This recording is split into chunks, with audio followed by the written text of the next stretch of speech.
People say football never changes. EA Sports. It's in the game.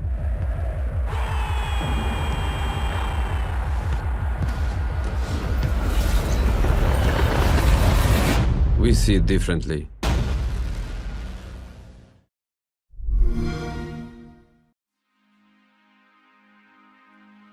Frosbite in itself doesn't provide us features, it provides us technology to build features upon, and it really gives us a lot of power. So we're really excited to be having FIFA on Frosbite for the first time ever, because we know it unlocks a lot of doors for us. In terms of what it's given us, I think there's three things that are the most obvious to talk about. One, it's actually given us something collaboratively within the company. Because we're using a common tool set with a lot of other teams that are using that in EA, we're able to collaborate at a much closer level than we've ever been. We've had help from the guys from DICE to come in and help us understand how to get the most out of the tools that we have to use to do things like our rendering effects on the pitch and the lighting of the environments that we've seen today.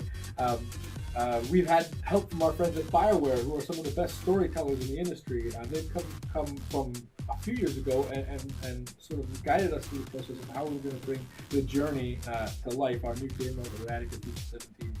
So collaboration is a big thing. Two, Frostbite comes with a whole new rendering engine. So our guys have, as I said, DICE has come over and helped us show us the rope of how to use the tool sets. And our guys are now coming to terms with how they can get the most out of that new rendering engine. We're seeing lots of new effects that allow us to create really true to life action. What we're seeing on the pitch is feeling a lot more realistic. Like I mentioned, the rendering effects, we see the night lighting that we showed today, having the beams coming down onto the pitch, where you see the kind of breathtaking environments that we've never really been able to bring to FIFA before. It also lets us create content at a rate that's much more rapid than we've ever been able to do. And that's sort of the third big thing I think that comes with Frostbite. And with that gives the ability to create new worlds that we've never been able to take people to. Things like locker rooms, tunnels, bedrooms, airplanes, all sorts of things that happen on the other side of football, outside of what normally just happens on the pitch.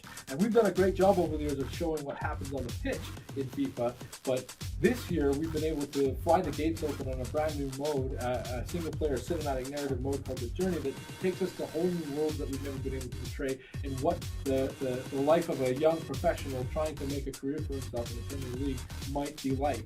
And so we're allowed to immerse our gamers into these places and really get them to feel the emotion and the depth of our characters with the new power that we've gotten from the Frostbite. So we're actually going to have career mode and the journey in FIFA 17. We're really excited because the journey is our big announcement, and it's been something that we've been able to achieve from Frostbite. It's a huge deal for us. We've been working on it for more than 2 years as well. So it's a really big, exciting moment to share the story of Alex Hunter with all of our fans. But that's not to say we've forgotten completely about career mode.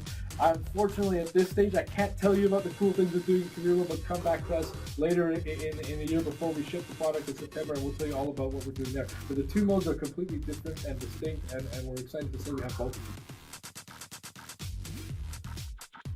So again, we're only talking today about the Frostbite engine, about the journey, and about the really cool things we're doing in gameplay, which are core to our game this year and a big deal for us.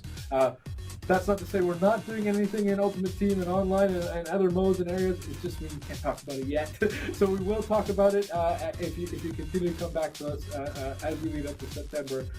We'll be able to tell you all about all the other cool things we are doing in other modes.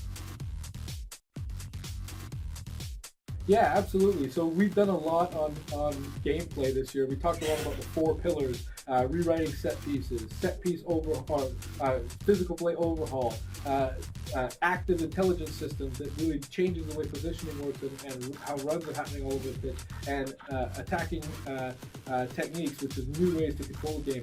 But those are the big 4 pillars. Goalkeepers are getting a lot of new changes this year that we just haven't had the time to talk about. We're doing new locomotion on the keeper when he's holding the ball, so it looks a lot different. You can collide with the keepers, which is one of the things that we did talk about in our physical play overhaul, that you can now actually collide with them, and they may drop the ball or hold on, but you can collide with them in the game. We've done some improvements to saving. Among those are his ability to parry away from trouble. So the goalkeeper before didn't really try and control where he was trying to parry to. Now he has that level of control, or he didn't do that all over the place. He did that in some circumstances. Now he has that level of control to be able to, if it's not a blistering shot that he just can't get his hand on, but if he can parry the ball, he's going to try and parry it away from danger. And that might maybe even a ball that's bouncing slightly over the goal line. He might swap back across his goal because there's nobody over there, instead of tipping it right to somebody who's waiting at the far post. So there's tons of stuff that's happening on every other feature area outside of the four we're talking about in gameplay, which is why I keep saying, I can't stress enough that gameplay is core and it's massive in FIFA 17. There was a few things that we had in FIFA 16 that we got feedback from our fans that they thought we could have been better. A lot of those things we addressed in a patch in last year's game.